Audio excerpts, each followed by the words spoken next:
Hello, I'm Shakila, one of the MSN FNP students at Franklin University. I am going to present my discussion on one of the geriatric patients I have seen in the clinic who have experienced a lot of chronic medical conditions and is encouraged to have the end-of-life care discussions to take decisions about terminal medical care.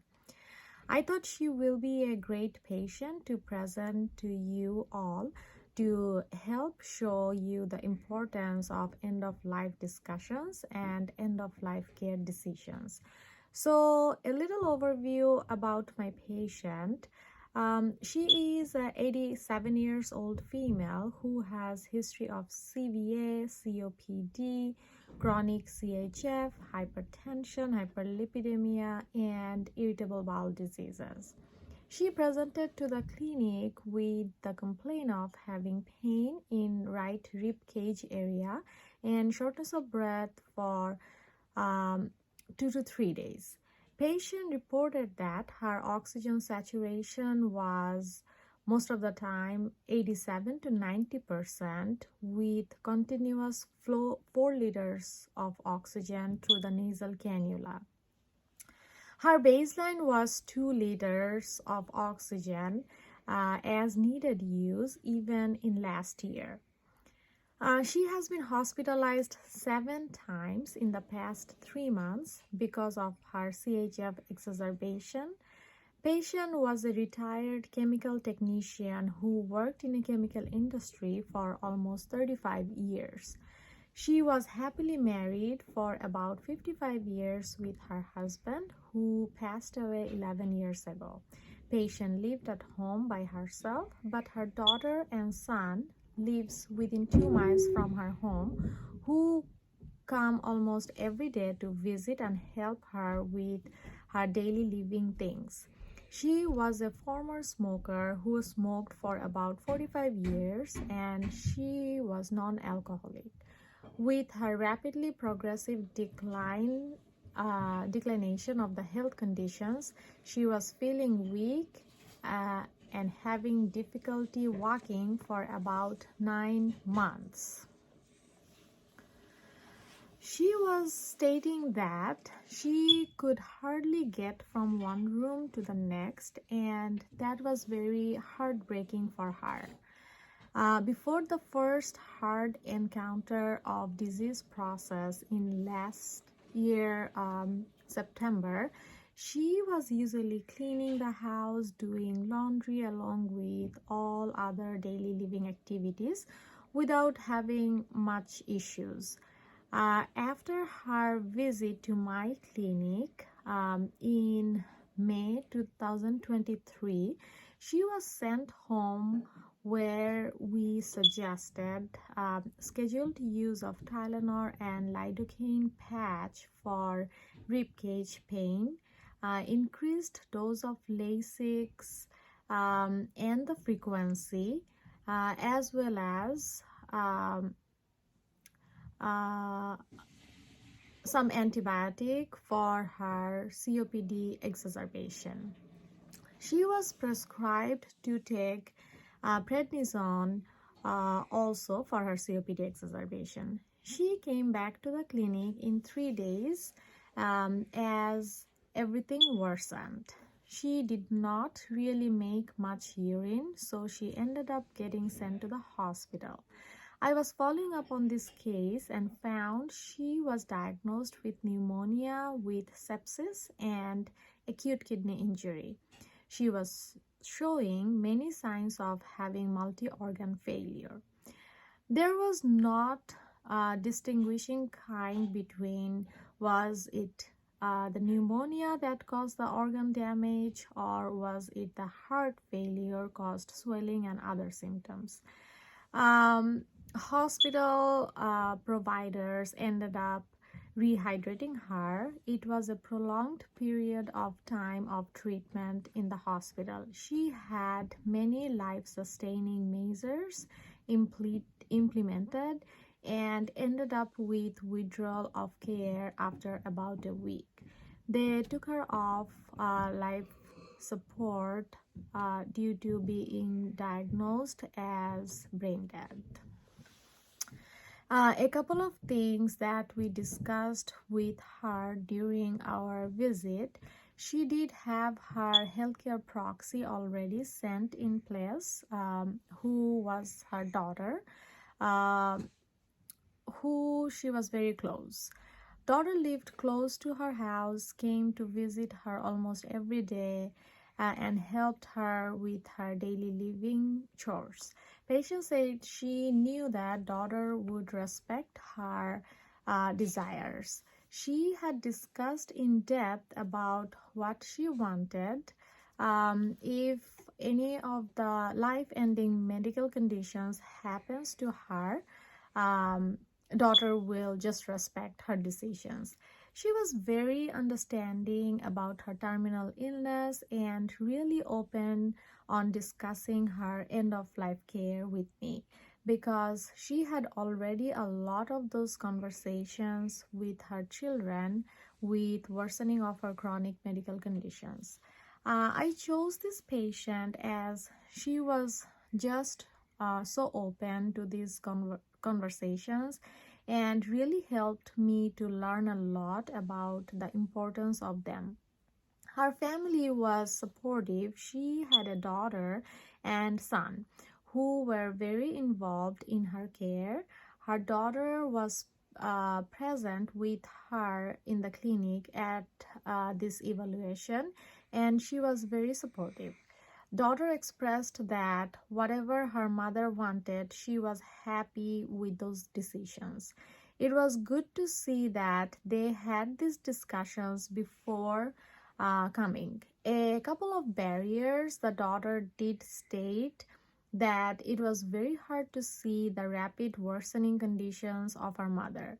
The doctors were kind of pre-discussed with them about the upcoming terminal situations based on her physical progression at this age. They described very clearly about the life expectancy with worsening conditions of her existing medical conditions. The daughter was in denial state at the beginning because her mother was active in her life even a couple of months ago. She was still cooking, cleaning, going for groceries, doing her laundry. So that was hard for her, but she said she would respect anything that her mother wanted as far as her wishes. She was informed that everything will be in place documentation wise. As I stated, patient did have her living will, power of attorney, and healthcare proxy all completed with her attorney in March 2023. She said she did these because she really did not want her family to feel like they had to make any of those decisions, and she wanted them to be in place in case something was to happen to her. I did discuss like what patients' goals would be. That would be just something probably have been completed before end of life discussion. I just wanted to know what kind of thoughts led her to make the decisions that she made.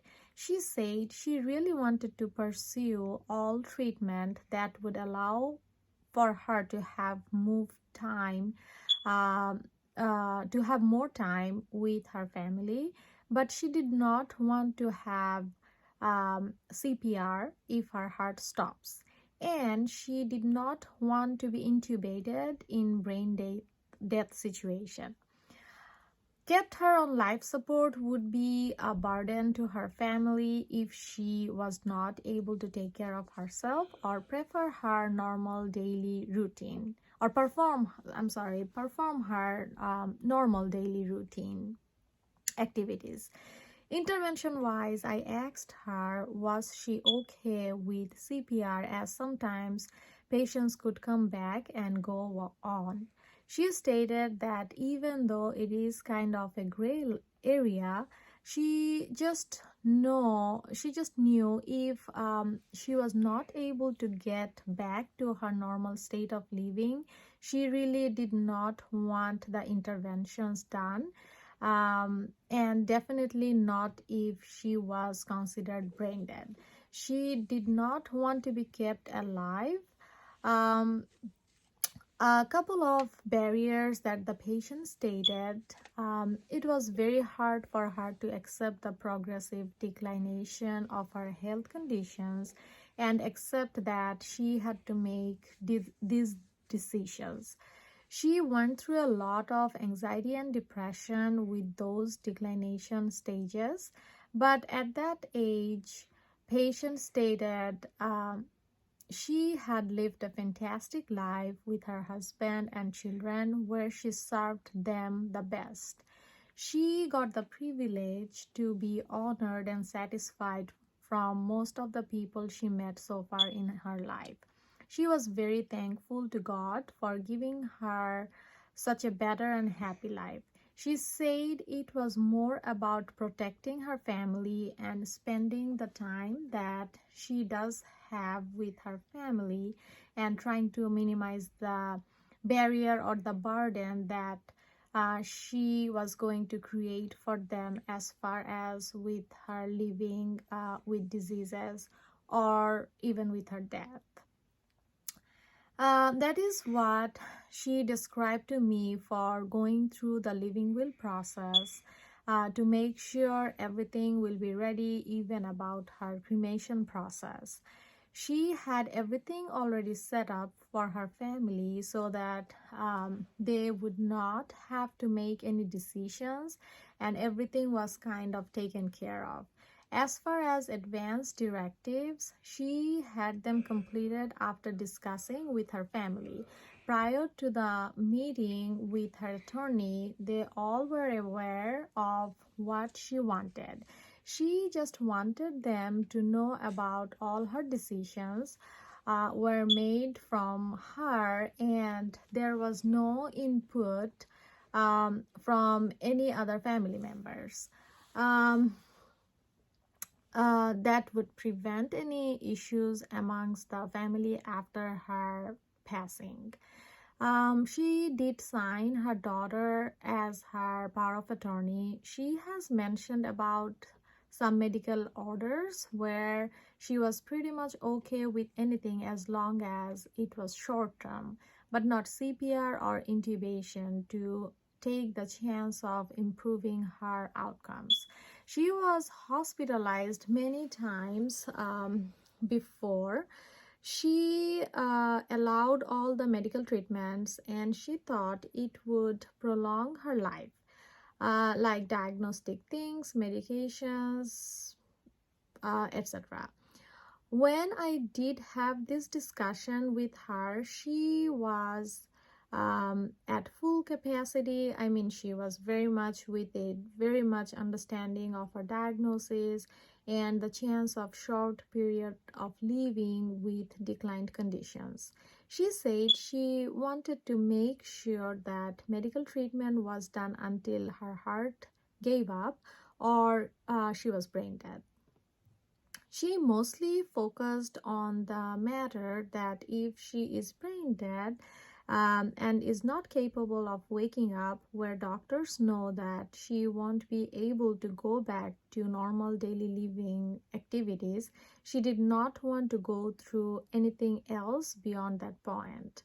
I did discuss about palliative care with her, did talk about Karnofsky performance scale with her to find out her ambulation, alertness, self-care level, to evaluate where she was at her um, uh, where she was at during her diagnosis. When patients are at a lower point where they have to use a walker or they cannot walk, they have significant evidence of diseases. With her situation, if she had to use high flow oxygen all the time, not able to ambulate for COPD or CHF worsening, she would be given a shorter period of expected life. This patient was moderately scored of 6 to me as she was still ambulatory, trying to do her daily living activities despite of having falls, weakness, tiredness, and other problems. I just wanted to conclude with how much this patient opened my eyes to the importance of end-of-life discussions and end-of-life um, decision making for the patient, especially patients who have lots of terminal illnesses. I feel like it is really important as providers to encourage patients to complete these advanced directives and to have these end of life discussions with them, so um, they can open their eyes to the things that they could see what might happen at any moment for the patients with terminal illnesses. If all these documents were not lined up for this patient, it is hard to know if patients wishes and to follow them during the end of life event. Thank you so much for listening to my presentation.